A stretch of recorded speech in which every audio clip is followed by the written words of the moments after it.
Hello and welcome to Guider. आप सभी का गाइडर पर बहुत बहुत स्वागत है।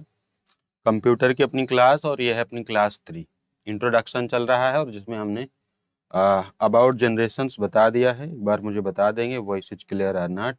अगर आवाज़ एकदम ठीक हो तो मैं आगे बढ़ूं।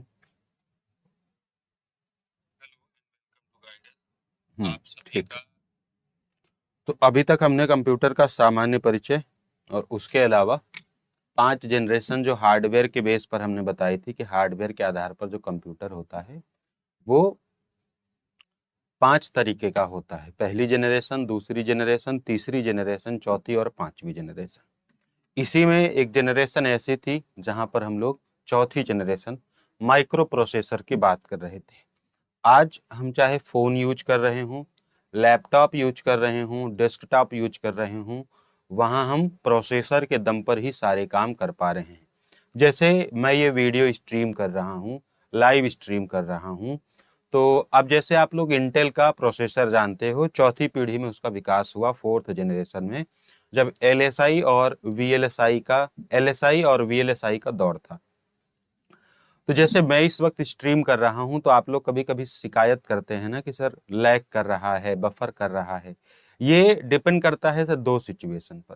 पहला कि हम कौन सा नेटवर्क यूज कर रहे हैं और उसकी स्ट्रेंथ क्या है।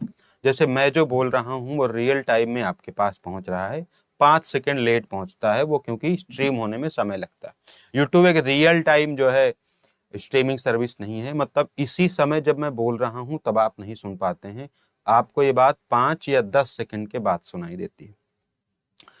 तो जैसे इंटेल में हम लोगों ने सुना है i3 होता है, i5 होता है, i7 होता है, इस तरह के प्रोसेसर्स होते हैं। जनरेशन्स वहां पर अभी 13th जनरेशन चल रही, 13वीं जनरेशन वहां चल रही। और 13वीं जनरेशन में जैसे कल ही अभी मैं ऐसे विचार कर रहा था कि एक नया लैपटॉप खरीद लिया जाए ताकि इसको रिप्लेस कर दिया जाए, हालांकि उसको कुछ दिन पहले बदला था। तो कल ही देख रहा था कि i5 का लैपटॉप 13th जनरेशन वाला महंगा था, 12th वाला सस्ता था। उसमें 16 GB रैम, 512 SSD और एक 1 TB तक SSD थी, DDR4 की मेमोरी थी। ये सब कल ही अभी मैं देख रहा था लैपटॉप के फीचर में। तो जो i3 है, i5 है और i7 है, इसका मतलब ये होता है कि how fast they can process. कहने का मतलब सिंपल ये है कि अगर हम कोई काम दे कंप्यूटर को तो वो कितनी देर में पूरा कर लेगा। सिंपल सिंपल सी बात यह है, processor means capacity of computer. Processor का मतलब कंप्यूटर की क्षमता, कि वो किसी काम को करने में कितना देर लगाता है। यही माइक्रो प्रोसेसर का विकास रहा। तो सबसे पहले मैंने आपसे कहा था कि माइक्रो प्रोसेसर के बारे में मैं आपको कुछ बताऊंगा कि कैसे, क्योंकि मेन चीज आज माइक्रो प्रोसेसर है।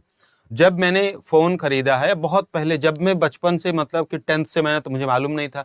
उसके बाद जब मैंने कभी फोन खरीदा होगा तो हमेशा मैंने प्रोसेसर ही देखा होगा, कैमरा में कभी नहीं देखता। देखता हूं ये मतलब नहीं कि 5 मेगापिक्सल का कैमरा हो 30,000 में, लेकिन कैमरा मेरी प्रायोरिटी में कभी नहीं रहा। मतलब ये नहीं कि मैं सिर्फ कैमरे के लिए मैंने कभी फोन खरीदा नहीं, क्योंकि मुझे मालूम है फोटो मैं खींचता नहीं, कैमरे का ज्यादा काम मेरा सिर्फ एक ही है, और वह है कोई डॉक्यूमेंट हुआ उसकी फोटो खींचना, कोई स्टडी मटेरियल हुआ उसकी फोटो खींचना, बस इतना ही। ज्यादा तो घूमने टहलने का भी शौक नहीं है। तो मैं, कैमरा मेरी प्रायोरिटी में नहीं है, और कोई 15 मेगापिक्सल का कैमरा होगा तो भी मेरे काम को पूरा कर देगा।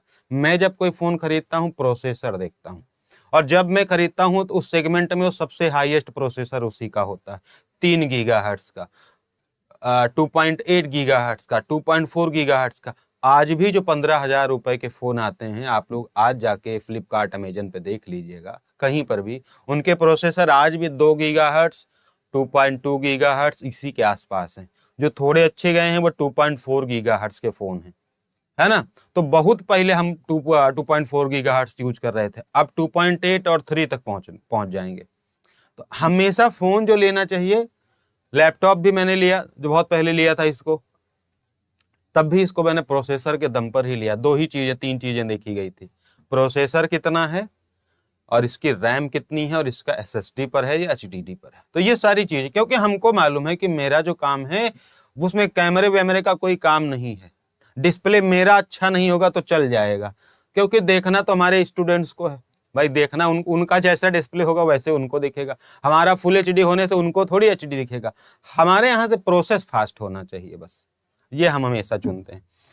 तो इसलिए मैं आपको थोड़ा सा माइक्रो प्रोसेसर की हिस्ट्री बताता हूँ कि माइक्रो प्रोसेसर काम कैसे करता है, मतलब कैसे इसके नंबर बढ़े।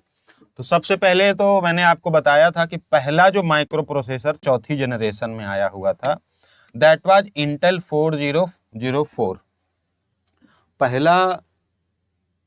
पहला जो माइक्रो प्रोसेसर है वो कौन था? इंटेल 4004। तो 1971 में टेड हॉफ और स्टैनले मेजर के द्वारा ये बनाया गया। इसकी क्लॉक स्पीड क्या थी? 740 किलोहर्ट्ज। नंबर ऑफ ट्रांजिस्टर इसमें लगे थे 2300 और इंस्ट्रक्शन पर सेकेंड ये 60,000। मैं इसको समझा देता हूं कि इसका मतलब क्या है। इसका मतलब बहुत सिंपल है कि एक सेकेंड में 60,000 वो निर्देशों का क्या कर सकता था? एग्जीक्यूशन कर सकता था। अच्छा, क्लॉक स्पीड क्या होती है? अच्छा, नंबर ऑफ ट्रांजिस्टर देख रहे हैं। हम लोगों ने पहले वैक्यूम ट्यूब पढ़ा था और उसके बाद हमने नंबर ऑफ ट्रांजिस्टर पढ़ा और हमने उसमें यही कहा था। उसके बाद आईसी पढ़ी, फिर आईसी में हमने कहा कि ट्रांजिस्टर को ही एक चिप पर जोड़ दिया गया। यहाँ 2300 ट्रांजिस्टर लगे थे स्पीड बढ़ाने के लिए, प्रोसेस बढ़ाने के लिए। एक सेकंड में ये 60,000 कैलकुलेशन, 60,000 जो है प्रोसेस पूरे कर सकता था। इतना ये फास्ट था, मल्टीपल टाइप्स के। और क्लॉक स्पीड क्या होती है? क्लॉक स्पीड का मतलब होता है कि एक पर यूनिट टाइम में कोई प्रोसेसर कितना काम करता है। तो क्लॉक स्पीड इसकी थी 740 किलो हर्ट्ज, ठीक है, 740।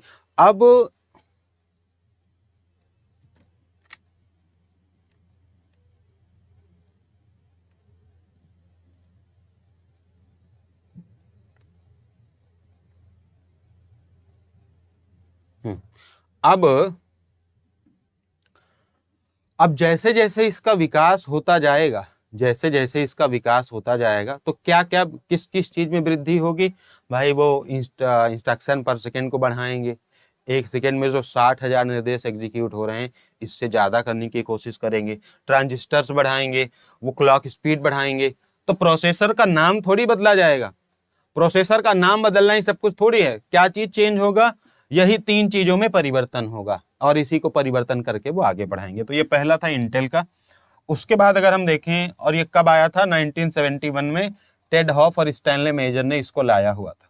उसके बाद आज आप लोग जैसे सुनते होंगे या देखा होगा, 16 बिट के कंप्यूटर हैं, जैसे 64 बिट के हैं, 32 बिट के हैं, और दोनों के लिए अलग अलग जो है फाइल्स बनती हैं। जो लोग को ना पता हो वो जानते रहें, दोनों के लिए अलग अलग फाइल्स बनती है। 64 बिट के जो एप्लीकेशंस होते हैं वो और अच्छे होते हैं, 32 बिट के और कम अच्छे होते हैं, 128 बिट के तो और बढ़िया होते हैं। जो इनक्रिप्शन होता है, जो बचाने का काम है जालसाजी वगैरह से, वो 128 बिट में होता है। आगे चल के हम नेटवर्क सिक्योरिटी में पढ़ेंगे।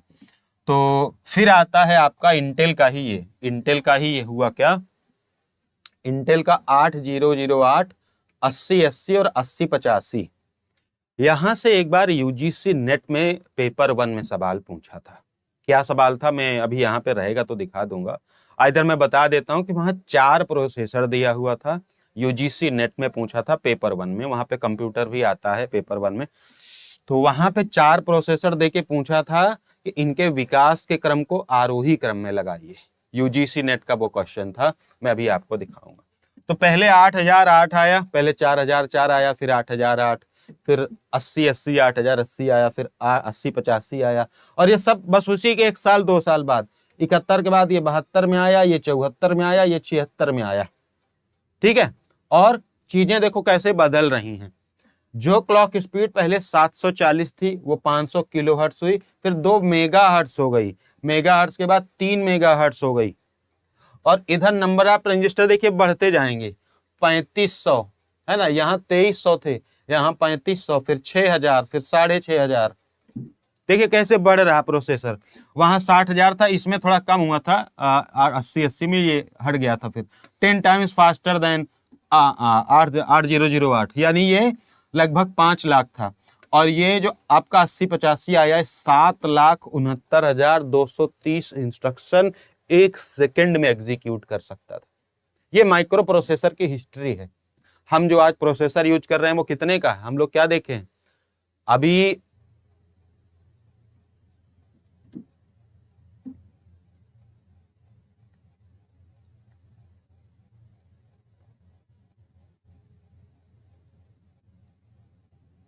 हाँ, तो अभी जो हम लोग आप लोग फोन खरीदते होगे, तो जैसे हम भी खरीदते हैं, तो क्या लिख के आता है 2.4 गीगाहर्ट्ज। अभी चीजें गीगाहर्ट्ज में चलने लगी हैं, गीगाहर्ट्ज में। और उस समय का ये मेगाहर्ट्ज का दौर था। ये जो दौर आप देख रहे हैं ये मेगाहर्ट्ज का दौर है, देख रहे हैं 2 मेगाहर्ट्ज 3 मेगाहर्ट्ज। और ऐसे ही 1024 MB के बराबर 1 GB होता है, ध्यान में रखिएगा।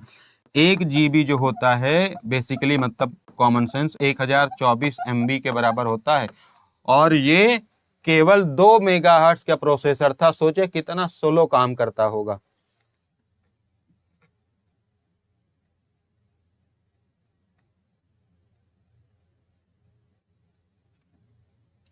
चल रहा भाई?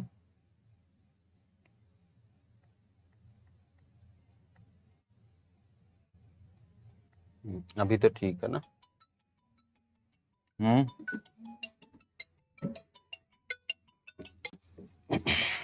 अभी तो बढ़िया भाई।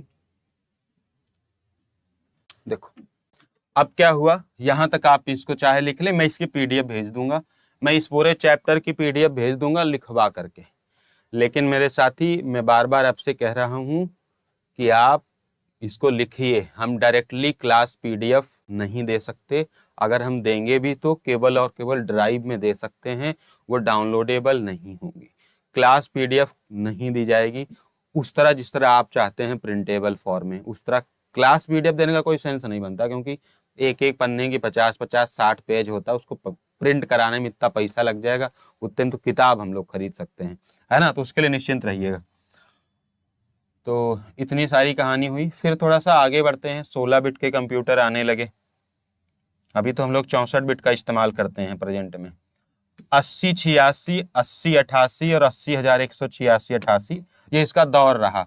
माने अगर किसी को पूरी हिस्ट्री जाननी ही है तो फिर मैंने लिख दी है कि 8086 1978 में आया, ये 1979 में आया, ये 1982 में आया और ये भी 1982 में ही आया। वहां 3 मेगाहर्ट्ज का दौर चल रहा था, ये 4.77 टू 8 मेगाहर्ट्ज और 10 मेगाहर्ट्ज तक गया। और फिर इसमें 6 टू 8 मेगाहर्ट्ज का प्रोसेसर रहा। बहुत ज्यादा वृद्धि नहीं हुई, लेकिन इनके नंबर ऑफ ट्रांजिस्टर में वृद्धि हो चुकी है। अब जो 2300 ट्रांजिस्टर से शुरू हुआ था 1971 में, 11 साल के बाद वो 29,000 ट्रांजिस्टर तक पहुंच गया। और यहाँ पर ये 1,34,000 ट्रांजिस्टर 1982 में पहुंच गया। जो 60,000 इंस्ट्रक्शन एक सेकंड में एग्जीक्यूट हो रहे थे, वो 4 मिलियन इंस्ट्रक्शन पहुंच चुके थे 1982 में। वहां पर 2.5 मिलियन, फिर 2.5 मिलियन, फिर 4 मिलियन।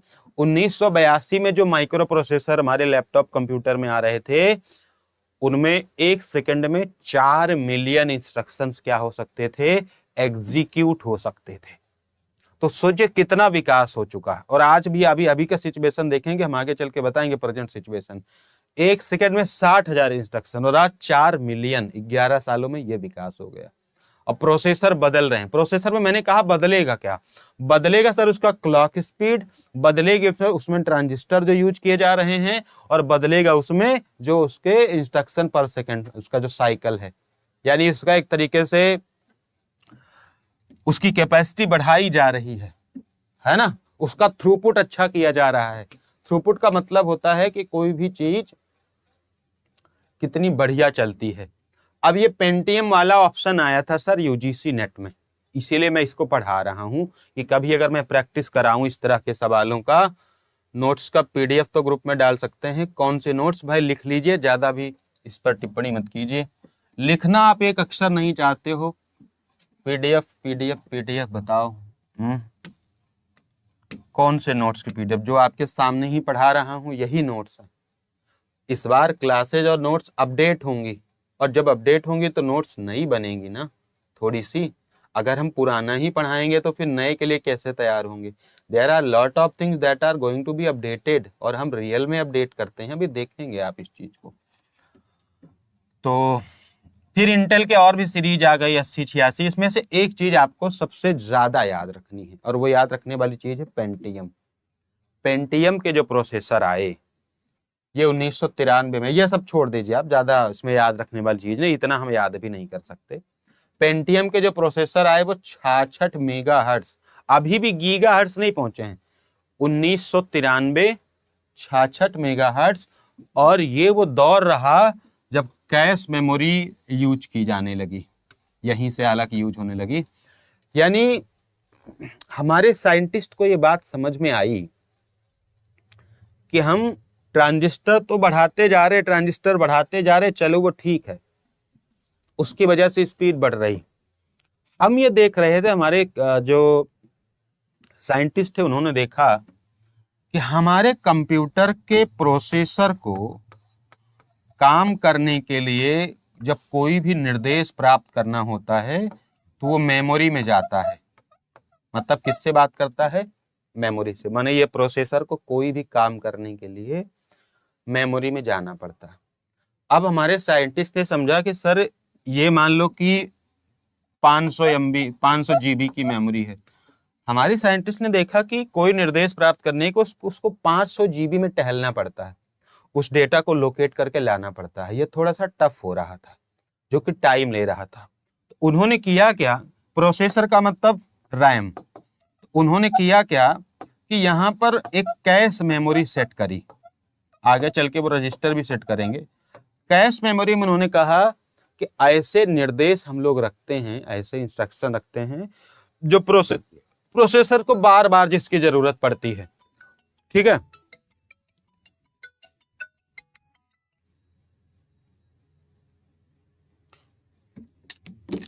प्रोसेसर को जिसकी बार बार जरूरत पड़े, यानी ऐसे निर्देश जिसके लिए बार बार वो मेमोरी में जा रहा है, फिर 500 GB में वो डेटा निकाल के रहा, टाइम लग रहा।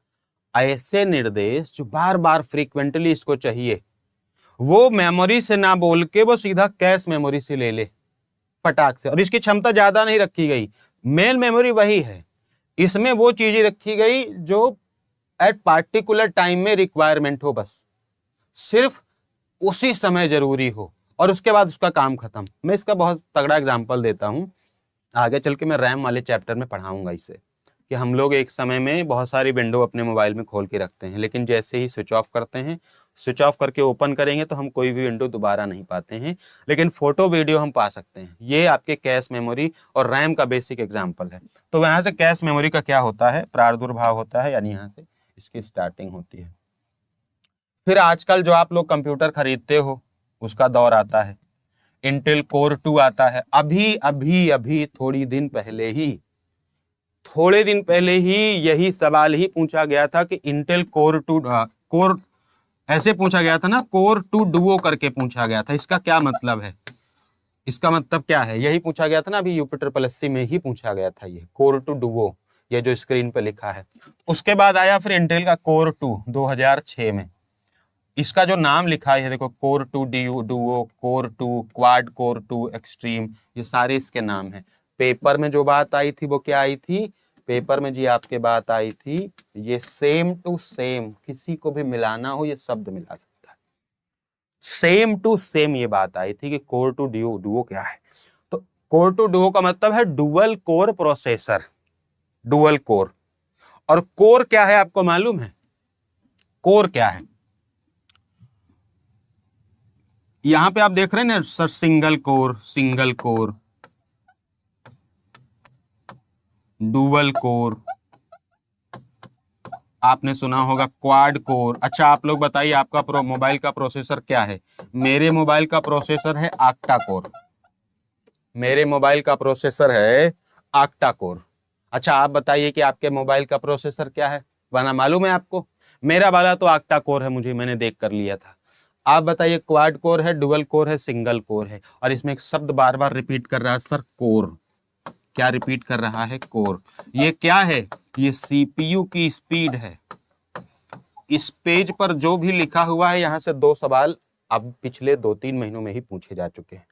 पहले एक सवाल पूछा गया था कि सीपीयू की स्पीड किस में मापी जाती है, और वहां वो ऑप्शन नहीं थे जैसे हर्ट्स, जो मिप्स मिलियन इंस्ट्रक्शन पर सेकेंड जो हम लोग नॉर्मल किताब में पढ़े, वहां वो ऑप्शन ही नहीं थे।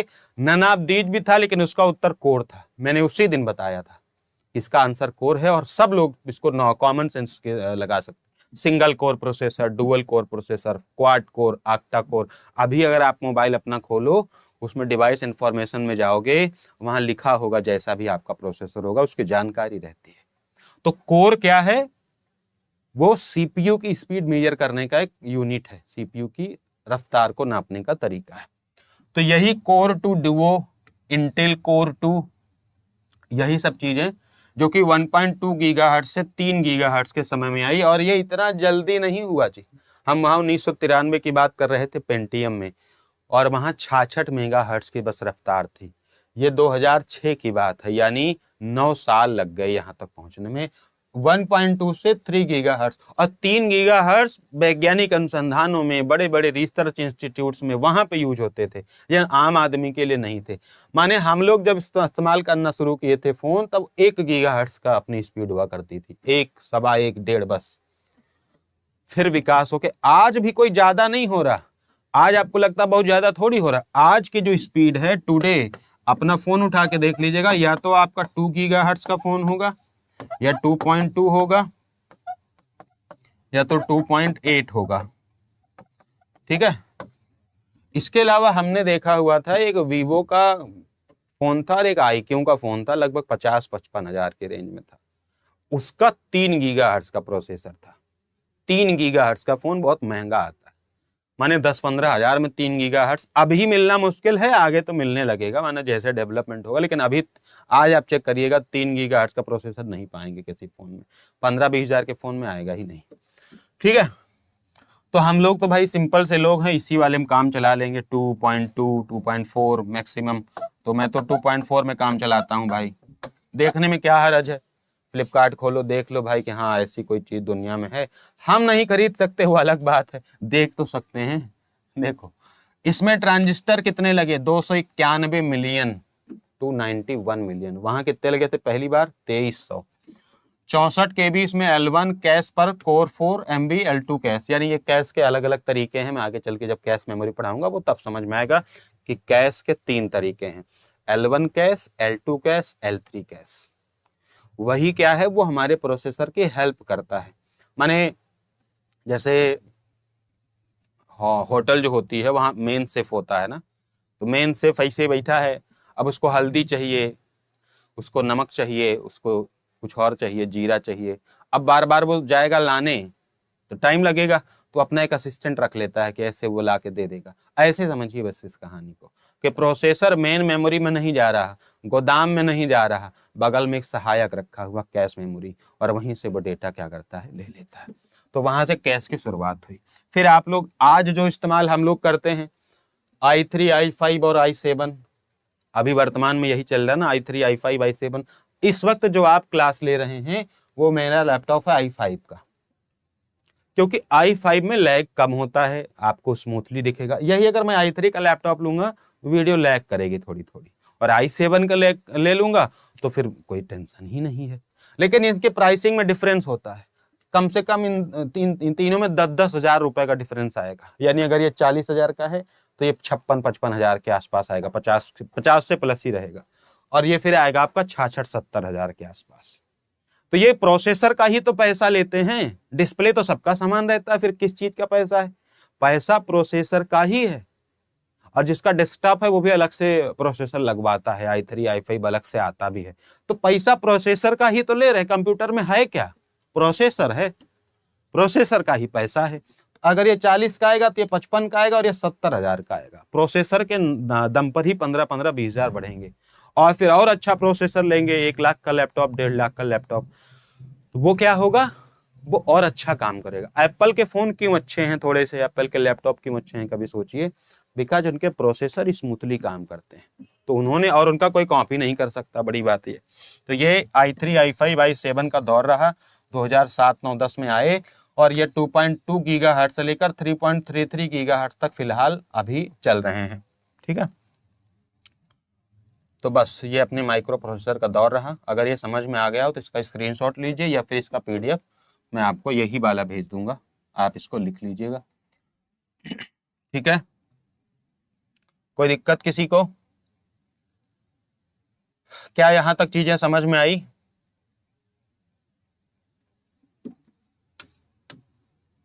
एक बार यस लिख के बताएं कि क्या यहां तक की चीजें समझ में आई। ये सब मैं भेजूंगा आपको, लेकिन आगे से लिखिएगा भाई, लिखना बहुत जरूरी।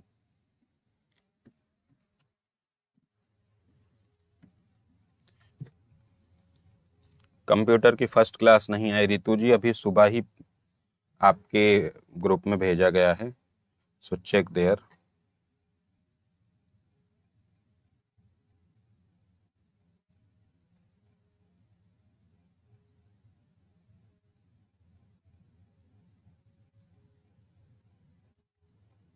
ठीक है,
हाँ भाई, कुछ समझ में आया? इतनी समस्या है आपकी, करें क्या? थोड़ा थोड़ा एडजस्ट करना सीखो सर, पीडीएफ से नहीं आता, ये नहीं आता, कुछ चीजें होती हैं भाई, उसको ऐसे ही पढ़ाना पड़ता है। अभी फिर एक चैप्टर चलेगा 7 दिन, फिर उस पर भी कमेंट करेंगे सर कब खत्म होगा। सो ट्राई टू अंडरस्टैंड यार, थोड़ा सा कॉपरेट कीजिए तो मजा आएगा, और कॉम्प्लेन करेंगे तो समझ में भी नहीं आएगा। ये एक ऐसी चीज है जो इतिहास है, जिसको लिखने में सब 3 दिन चला जाएगा, लिखते लिखते पढ़ाने में। मुझे कोई आपत्ति नहीं है, फिर मत कहिएगा कि कोर्स नहीं खत्म हुआ सर, अब जल्दी खत्म करिए। ऐसा नहीं होता जी, सबको समय लगता है, मैं कुछ छोड़ता नहीं, सबसे बड़ी बात तो ये है। और इसका मैंने कहा है कि मैं पीडीएफ भेज दूंगा, सो आपको पैनिक ही नहीं होना। इसको हैंड रिटन पीडीएफ मेरे पास पड़ी हुई है, मैं भेज दूंगा, चिंता मत करिए। इसको आज केवल देखिए, अभी जब क्लास खत्म होगी तो शाम तक मैं पीडीएफ इसके भेजूंगा, आप लिख लीजिएगा या फिर प्रिंट करा लीजिएगा। इस चैप्टर की भेजूंगा, ठीक है, अच्छे से लिख के भेजूंगा, मैं खुद लिख के भेजूंगा। अब ठीक है, मैं ही मेहनत करूंगा, आप मत करिए।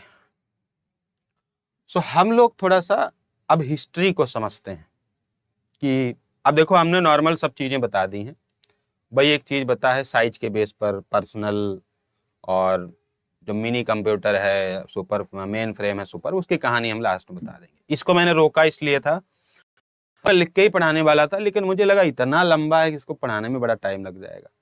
देखो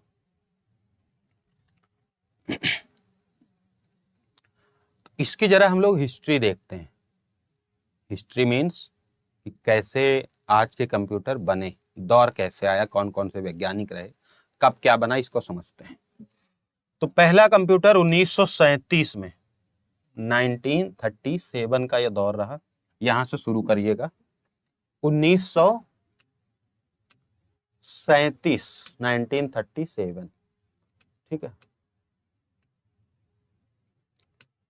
बेल प्रयोगशाला, ये एक बेल लेबोरेटरी थी, जैसे लैब होती है, इसरो की लैब हैं और किसी चीज साइंटिफिक लैब है, नासा की लैब है, ऐसे उस समय में बेल लेबोरेटरीज थी, यानी बेल प्रयोगशाला थी। वहां पर वैज्ञानिक जाते थे, अपना इकट्ठा होते थे, वो सुविधाएं देता था, उसने खुद वैज्ञानिक रखे थे। जैसे आपने देखा नहीं कि कोरोना वायरस चीन के किसी प्रयोगशाला से आया हुआ है, ऐसा हम लोग सुनते नहीं थे। और इसका जो है इसका टीका वहां बन रहा है, इसकी वैक्सीन उस प्रयोगशाला में बनाई, ऐसा हम लोग पढ़ते थे। ऐसे ही एक प्रयोगशाला थी, कंप्यूटर वगैरह का काम करती थी, जिसका नाम था बेल लैबोरेटरीज। तो इसके पहले भी थोड़ा बहुत ऐसा काम मशीन बनाने का किया था। जैसे 16वीं शताब्दी की बात करें तो अबेकस बना था। अबेकस किसी को याद हो उसकी कहानी आपको? पहला जो बना, सबसे पहला प्राचीन गणना यंत्र अबेकस बना। अबेकस, इसको हम लोग कहते हैं प्राचीन गणना यंत्र, सबसे पहला जो गणना यंत्र बना। अब इसके लिए इसमें भी मारपीट हो गई। बेबीलोन वाले कहते हैं कि ये हमने बनाया, चीन वाले कहते हैं कि हमने बनाया। अब कुछ किताबों में चीन लिखा है, कुछ किताबों में बेबीलोन लिखा है, मिस्र की सभ्यता में ये बना। तो हम तो भैया नहीं जानते कहाँ बना है, क्योंकि चीन कहता है कि हमने पहला प्राचीन गणना यंत्र बनाया और मिस्र वाले कहते हैं कि हमने बनाया। वो दोनों जाने कि इन्होंने बनाया, हमसे क्या ही मतलब है। हम ये जानते हैं कि अबेकस नाम का एक कोई यंत्र था जिसको प्राचीन गणना यंत्र बोला जाता था। और ये कोई कैलकुलेटर, लैपटॉप, कंप्यूटर की तरह नहीं था। ये इसको मनके थे इसमें। इसको अब देख लीजिए, यहाँ पे मैं उसका इमेज लाना तो मैं भूल गया हूँ, लेकिन फिर मैं समझा देता हूँ कि था कैसे। ये ऐसे था, मनके टाइप। इसमें ऐसे बने हुए थे, रॉड बने हुए थे, और उन रॉडों पे क्या किया गया था कि मनके ऐसे रखे गए थे, और उनका कुछ अपना गणित होता था, कुछ कहानी वो बनाते थे ऐसे करके, ऐसे सेट किए थे। तो ये क्या था, ऐसे मन के रखे हुए थे। ये है आपका अबेकस, यही था अबेकस। अबेकस 16वीं शताब्दी, प्राचीन गणना यंत्र इसको बोलते हैं, प्राचीन गणना यंत्र अबेकस। इसको क्या बोलते हैं, प्राचीन गणना यंत्र अबेकस। ये अब आप जो लिखना चाहो लिख लो भाई, बेबीलोन लिख लो, चीन लिख लो, जो आपको बेटर लगे लिख लीजिए। हम तो जैसे हमने जो सुना है इसको बेबीलोन में ही सुना है। और सुना कहाँ से, किताबों से सुनेंगे और कहाँ से सुनेंगे, और किताबें ही दो भागों में बट गई हैं। तो ये आपका अबेकस था। ठीक है, किसी को भी इमेज भी बनानी हो सो यू कैन ड्रॉ, आप बना सकते हो, कोई टेंशन वाली बात नहीं।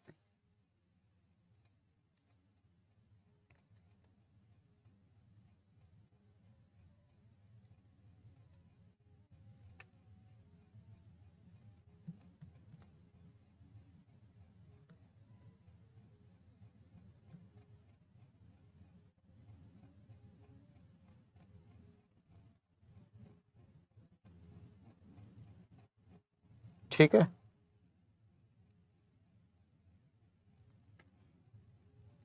उसके बाद क्या हुआ, ये पहला अपना अबेकस रहा। उसके बाद दूसरी जो मशीन बनी वो पास्कलाइन बनी।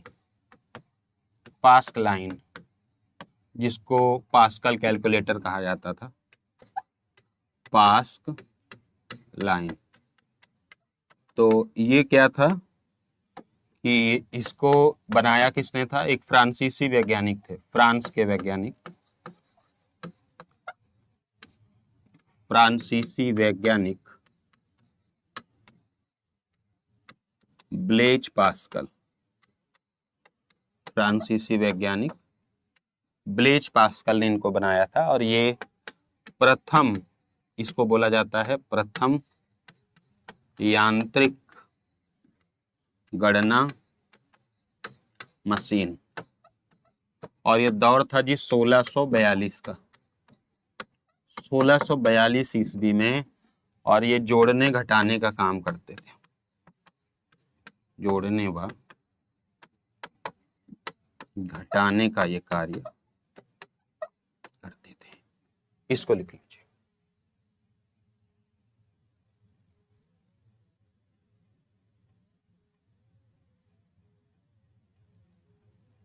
ठीक है, इस वजह से इसका एक और नाम था एडिंग मशीन।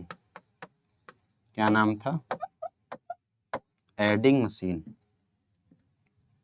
भी कहा जाता था। क्यों, क्योंकि ये बेसिकली जोड़ने का ही काम करती थी। और जब 16वीं सदी में बहुत स्टार्टिंग में, अबेकस के बाद इन दोनों के बीच में एक और चीज आई थी जिसको आप लिख सकते हैं नेपियर बोन्स। नेपियर ओन्स, इसको भी चाहो लिख लो।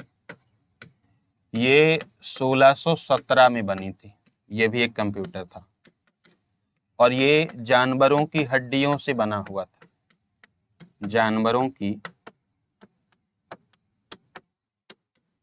हड्डियों से बना हुआ था और इसके आविष्कारक थे जॉन नेपियर। इसके जो आविष्कारक थे वो थे जॉन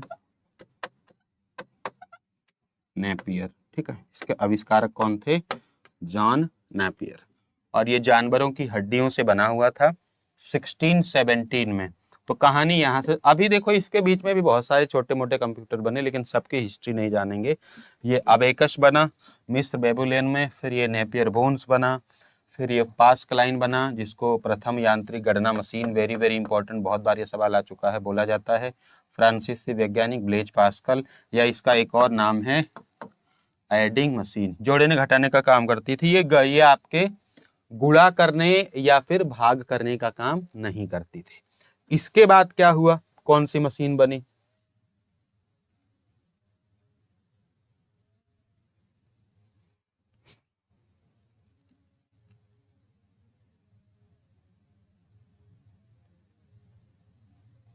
ठीक है, इसके बाद बनता है आपका नेक्स्ट, तीसरा नंबर या चौथा जो भी है, वो बनता है डिफरेंस इंजन, डिफरेंस इंजन व एनालिटिकल इंजन। डिफरेंस इंजन और एनालिटिकल इंजन, इसका आविष्कार होता है। ठीक है, डिफरेंस इंजन और एनालिटिकल इंजन का आविष्कार होता है और यह आविष्कार वो आदमी करता है जिसका नाम था चार्ल्स बेबेज। Charles Babbage. और इसी में एनालिटिकल इंजन में ही पहला प्रोग्राम काम किया, पहला प्रोग्राम। ठीक है, पहला प्रोग्राम कार्य करना शुरू किया और इस तरह जो पहला प्रोग्रामर बोला जाता है वो लेडी एडा अगस्ता को बोला जाता है।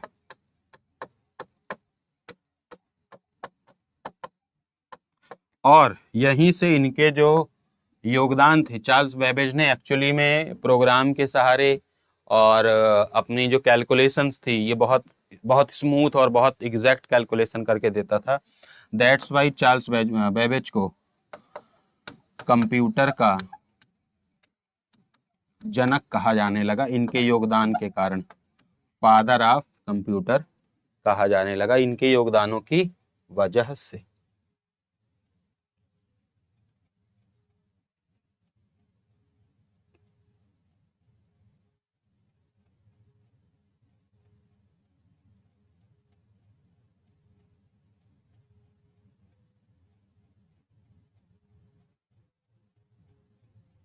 ठीक है, उसके बाद क्या हुआ, इसको लिखते चलिएगा।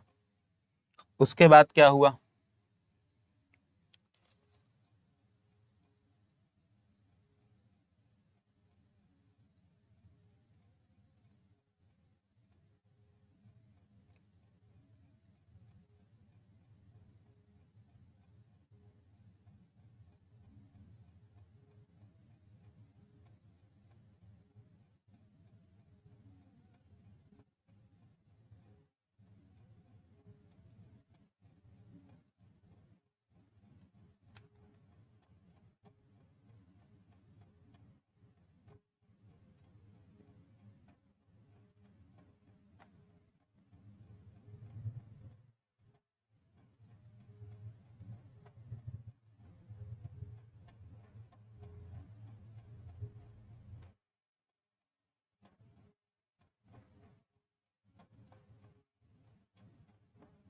देखो फिर आया, उस समय प्रोग्राम को भरने के लिए पंच कार्ड का इस्तेमाल करते थे।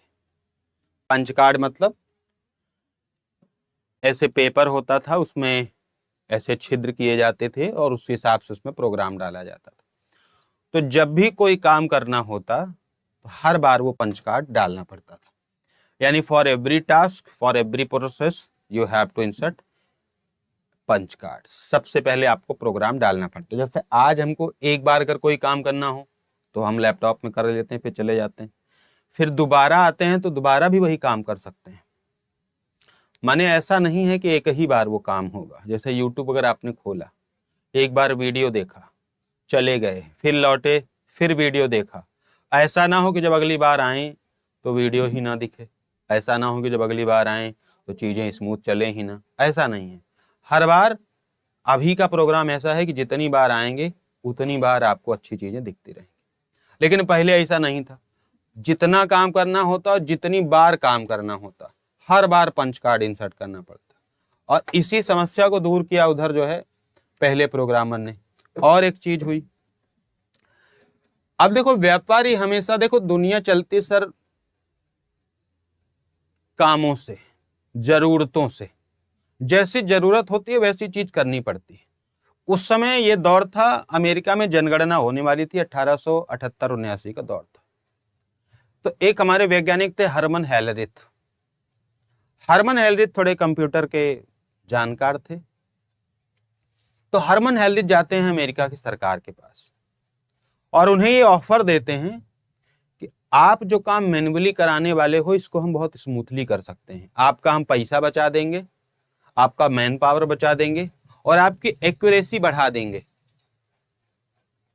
तो अमेरिका को जरूरत थी। और शुरुआत में भी जो कैलकुलेटर बने, शुरुआत में जो कंप्यूटर बने, वो आम आदमी के लिए नहीं बने थे। आम आदमी उसका क्या करता? जो आदमी गायें चराता था, जो आदमी भैंसे चराता था, जो आदमी खेती बाड़ी करता था, वो कैलकुलेटर का क्या करेगा जी? उस दौर में कोई जरूरत नहीं थी। जरूरत व्यापारियों को थी, उन्हें हिसाब रखना था। जरूरत उद्योगों को थी, उन्हें हिसाब रखना था। आम आदमी के लिए थोड़ी था ये। उस समय मूवी थोड़ी बनती थी, उस समय वीडियो थोड़ी चलते थे कि सबको पिक्चर देखनी। आज सबको जरूरत इसलिए है क्योंकि सबको वीडियो देखनी। उस समय आम आदमी को इन सब की जरूरत नहीं थी। ये सब चल रहा था अमीर वर्ग में, ये सब चल रहा था अभिजात्य वर्ग में, ये सब चल रहा था व्यापारी वर्ग में। व्यापारी अपनी समस्या बताते थे कि सर ये मशीन तो केवल जोड़ने का काम कर रही है, गुणा करने वाली मशीन बनाइए। तो गुणा करने वाली मशीन बनने लगी।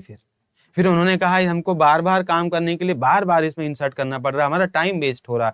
फिर प्रोग्राम का कॉन्सेप्ट आया। फिर कहा कि सर मेमोरी का कॉन्सेप्ट लाइए, हमको वही चीज बार बार चाहिए, हम कुछ चीज स्टोर करना चाहते हैं, तो मेमोरी का कॉन्सेप्ट आया। तो जैसी जरूरत वैसा विकास।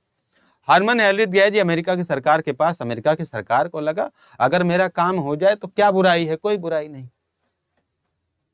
हरमन हेलरिथ को कह सकते हो ठेका मिल गया, काम मिल गया, और हरमन हेलरिथ ने कर दिखाया। तो इन्होंने एक मशीन बनाई थी, टैबुलेटिंग मशीन। Tabulating machine. और इसमें इन्होंने उस समय तो पंच कार्ड का ही इस्तेमाल किया, बट प्रोग्राम को ये अपडेट कर रहे थे। पंच कार्ड का इन्होंने इस्तेमाल किया। तो कैसे इन्होंने अवसर को पहचाना और कैसे उसको आगे बढ़ाया, अभी समझाता हूं आपको। किसके द्वारा? हरमन हेलरिथ के द्वारा। और इसका जो उपयोग हुआ था अमेरिकी जनगणना में हुआ था। और मैं आपको बताऊं अभी कि हरमन हेलरिथ ने यह काम बड़ा अच्छे से किया सर, खूब पैसा कमाए। और उस पैसे से ही और प्रसिद्धि से ही आगे चलकर इन्होंने एक कंपनी स्टैब्लिश की। मैं आपको हिस्ट्री बताऊंगा। IBM, international business machine. IBM आप जानते हैं ना, बहुत बड़ी कंपनी, ये इन्हीं की है, हरमन हेलरिथ की है। यहां से खूब पैसा कमाए। फिर आगे चल के कुछ साल के बाद, तुरंत नहीं, कुछ साल के बाद इन्होंने ही IBM कंपनी की स्टैब्लिशमेंट करी, स्थापना करी, जो आज भी चल रही है और one of the largest computer company है, one of the largest tech company है पूरे वर्ल्ड में। Not in India, not in US, पूरे वर्ल्ड में IBM सबसे बड़ी कंपनी। तो इन्होंने अवसर को पहचाना, वहां से पैसा कमाया, फिर ये नहीं कि रुक गए, आगे बढ़ते रहे। तो ये हरमन हेलरिथ की कहानी थी, ठीक है। और ये 1880 का दौर था। यही आगे चल के क्या होते हैं, IBM के संस्थापक होते हैं। इसको चाहें तो आप लिखें, लेकिन ये इस समय नहीं थे, थोड़ा सा आगे का दौर रहा होगा। ठीक है, तो यहां से ऐसे देखिए, बाकी मैं थोड़ा सा आपको ले चलता हूं, यहां तक आप समझ चुके होंगे। थोड़ा सा मैं आपको ले चलता हूं इस समय में, जो आपका 1937 का दौर है, क्योंकि अब डायरेक्टली अगर किताबों में देखेंगे तो फिर एबीसी कंप्यूटर का जिक्र है, उसके पहले और बीच में बहुत सारी चीजें हुई। देखो, बेल लेबोरेटरी के कुछ साइंटिस्ट थे जिनका नाम था जॉर्ज स्टिब्ज, जिनका नाम था जॉर्ज स्टिब्ज। उन्होंने एक प्रदर्शन एडर के लिए रिले का उपयोग किया। अब ये था क्या, कैसे ये बना हुआ था, इसकी इमेज तो मैंने ली थी लेकिन वो वाला पीपीटी नहीं है। इसको मॉडल के एडर बोलते हैं। के एडर ये भी जोड़ने की ही मशीन थी, कोई खास इसका काम नहीं था। अच्छा, के एडर इसको इसलिए कहते हैं क्योंकि इन्होंने इसको किचन की टेबल पे बनाया था, तो किचन में बनाया तो इसका नाम रख दिया के एडर। ठीक है, इस मॉडल को के एडर इसलिए कहा जाता है क्योंकि उन्होंने इसे अपनी रसोई यानी किचन की मेज पर बनाया था। यह सरल प्रदर्शन कंप्यूटर के डिजाइन में, यह सरल प्रदर्शन कंप्यूटर के डिजाइन में बूलियन तर्क को यानी बूलियन लॉजिक को लागू करने की अवधारणा का प्रमाण प्रदान करता है, जिसके परिणाम स्वरूप 1939 में relay based model first complex calculator CNC machine आगे चल के बनती है, कॉम्प्लेक्स नंबर कैलकुलेटर का निर्माण हुआ। उसी वर्ष जर्मनी में इंजीनियर कॉनरेड जूस ने अपना Z2 कंप्यूटर बनाया, जिसमें भी टेलीफोन कंपनी के रिले का उपयोग किया गया। यानी पहली बार, फर्स्ट टाइम, पहली बार रिले का उपयोग किया गया। लाइट चली गई है, अब देखते हैं कितनी देर इन्वर्टर चलता है। पहली बार रिले का उपयोग किया गया, और ये तो 1937 का दौर है जब इन्होंने के एडर बनाया हुआ था। और उसके 2 साल के बाद सीएनसी मशीन बनती है, जिसको relay based complex number calculator बोला जाता था। कॉनरेड जूस ने फिर रिले का यूज किया, Z2 कंप्यूटर बनाया। इनके बारे में अलग से हम आपको आगे चल के आपको बताएंगे। तो ये मॉडल के एडर था केवल, जिसको बनाया किसने, जॉर्ज स्टिब्ज ने। फिर आप जो सबसे बड़ी कंपनी आज देखते हो, एचपी सबसे बड़ी कंपनी आप देखते हैं ना कंप्यूटर की, वो आती है सर हैवलेट पैकर्ड, उसका नाम है। एचपी का पूरा नाम क्या है, हैवलेट पैकर्ड। ये डेविड पैकर्ड और बिल हैवलेट 2 वैज्ञानिक थे। जैसे हीरो होंडा में हमको शुरू में नहीं पता था ना, बहुत दिन तक हम लोग नहीं जानते रहे कि हीरो होंडा में हीरो अलग कंपनी है, होंडा अलग कंपनी है। हमको लगता दोनों बड़ा अच्छा नाम सेट किए हैं, हीरो होंडा। हमको ये बाद में पता चला कि सर हीरो अलग है, होंडा अलग है। ऐसे ही एचपी जो लैपटॉप कंप्यूटर आता है, उसका नाम है हैवलेट पैकर्ड, जिसमें एक वैज्ञानिक का नाम बिल हैवलेट है और दूसरे वैज्ञानिक का नाम डेविड पैकर्ड है। ये दोनों ने एचपी की स्थापना कैलिफोर्निया के पालो एल्टो में की थी, एक शहर है वहां का पालो एल्टो, वहां पर की थी। और पहला अपना जो प्रोडक्ट बनाया था HP 200A, पहला प्रोडक्ट क्या बनाया था, HP 200A।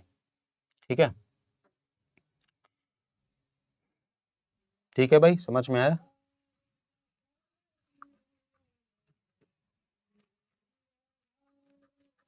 फिर जिसके हम लोग बात कर रहे थे कि सर जो अपने थे वैज्ञानिक अभी, जॉर्ज स्टिब्ज, जिन्होंने पहली बार के एडर बनाया था, उन्हीं की कंपनी ने 1939 में बेल लेबोरेटरीज में वैज्ञानिकों ने जॉर्ज स्टिब्ज के द्वारा जटिल संख्या calculator, complex number calculator, CNC machine, complex number calculator, CNC machine बनी। 1940 में स्टिब्ज ने डार्टमाउथ कॉलेज में आयोजित अमेरिकन मैथमेटिक्स सोसाइटी कॉन्फ्रेंस में सीएनसी मशीन का प्रदर्शन किया। तो भाई जब इन्होंने बनाया तो जैसे सालाना वहां प्रदर्शन होते थे कि जिसने जो मशीन बनाई वो दिखाता था, तो इन्होंने ही डार्टमाउथ कॉलेज में इसका प्रदर्शन किया था। आगे चल के आपको बहुत बार ये बताऊंगा कि ये कॉलेज कोई हल्का फुल्का कॉलेज नहीं है। इसी कॉलेज में आगे चल के आपको एलन ट्यूरिंग दिखेंगे, इसी कॉलेज में आगे चल के आपको जॉन वॉन न्यूमैन दिखेंगे, बहुत सारे साइंटिस्ट आपको इस कॉलेज में, और 1-2 और जैसा मैसाचुसेट्स हैं, ऐसी बहुत सारे इंपॉर्टेंट कॉलेजेस थे। इसमें एलन ट्यूरिंग भी आए हुए थे जिन्होंने आर्टिफिशियल इंटेलिजेंस का शब्द गढ़ा था, तो वो भी इसी में बैठकर काम करते थे। तो इसी की प्रदर्शनी में ही जो है जॉर्ज स्टिब्स ने अपना सीएनसी मशीन दिखाया था सबको कि हाँ देखो मैंने ये बनाया हुआ है। ठीक है। विशेष टेलीफोनी लाइनों पर न्यूयॉर्क से जुड़े टेलीटाइप टर्मिनल का उपयोग करके सीएनसी पर दूर से गणना करके समूह को चकित कर दिया। यह संभवतः रिमोट एक्सेस कंप्यूटिंग का पहला उदाहरण था। तो वहां इन्होंने कारनामा कर दिखाया। वहां सारे साइंटिस्ट और व्यापारी, कंपनी के सीईओ सब इकट्ठा थे। वहां इन्होंने सीएनसी मशीन में कहीं दूर बैठा कोई सिस्टम था, वहां से टेलीटाइप टर्मिनल, टेलीटाइप का मतलब दूर, दूर का मतलब, टेली का मतलब ही होता है दूर, जैसे टेलीविजन, दूरदर्शन। ठीक है। तो वहां पे ये इन्होंने कर दिखाया था। तो जैसे मैं पहली बार जब इंग्लिश पढ़ रहा था, मतलब पहली बार नहीं, जब पहली बार मैं कोचिंग किया था इंग्लिश की जब 11th में, तो मैंने अपने गुरुजी से पूछा कि गुरुजी टेलीविजन का क्या मतलब होता है। उन्होंने कहा दूरदर्शन। तो उन्होंने फिर पहली बार वहां मुझे समझाया कि टेली का मतलब अलग होता है, विजन का मतलब अलग होता है। टेली का मतलब जहां भी टेली लगेगा वहां दूर है, जैसे टेलीस्कोप, टेलीमेट्री, और ऐसा कंप्यूटर में भी है टेलीटाइप। और एक बात बताओ, कौन सा वो प्रोटोकॉल है जो ऐसा काम करता है? और विजन का मतलब सबको पता है, दर्शन। ठीक है। चलो, अभी ये कहानी लंबी है, आज चाहकर भी आप इसको खत्म नहीं कर सकते, माने अभी इसमें इतिहास बहुत गहरा है। ठीक है। तो आज का सेशन यहीं तक रहेगा, और एक आई थिंक लास्ट क्लास होगी कल इसकी इंट्रोडक्शन की, और ये टॉपिक अपना हो जाएगा खत्म। कल मैं कुछ क्वेश्चंस भी कराऊंगा आपको, ताकि आप क्वेश्चंस भी देख लो कि यहाँ से कैसे कैसे सवाल आते हैं। मल्टीपल एग्जाम्स में जो है क्वेश्चन इसके आते रहते हैं। कोई दिक्कत हो आज के सेशन में तो अभी मुझे बता सकते हैं, अभी पर मैं यही हूँ। कोई भी शिकायत हो, कोई भी चिंता हो, कोई परेशानी हो, आप बेहिचक बेझिझक मुझसे कहिए। पहली तो सर पीडीएफ कैसे मिलेगा? पीडीएफ नहीं मिलेगा।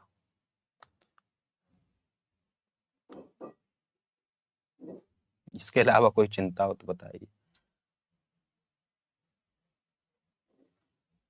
हम भरोसा करके पीडीएफ देंगे, फिर आप उसको उड़ा देंगे न जाने कितने ग्रुप में हैं। ऐसे ऐसे हमारे साथी हैं, बताओ। चलो भाई ठीक है, फिर मिलते हैं हम लोग कल के सेशन में। कल का सेशन इंट्रोडक्शन का लास्ट सेशन होगा। कल क्वेश्चंस भी होंगे और इसकी हिस्ट्री अच्छे से होगी, थोड़ा इमेज वगैरह ले लेंगे, है ना। तो आप उसको देखिएगा। एक्चुअली मैंने आप सबके लिए जो है किताब वगैरह बनाने की कोशिश की थी ना, तो वो काम चल ही रहा है, ऐसा नहीं कि वो नहीं चल रहा। बहुत सुंदर तरीके से देख रहे हैं, पहला ही चैप्टर ये है, उसी से मैंने आपको पढ़ाया, ये अच्छी बात है। तो अगर मैं किताब नहीं भी पब्लिश करूंगा तो कोशिश करूंगा कि आप लोगों को दे दी जाए। फिलहाल इस पर अभी अच्छा तगड़ा काम चल रहा है। चलिए, तो फिर मिलते हैं आपसे जी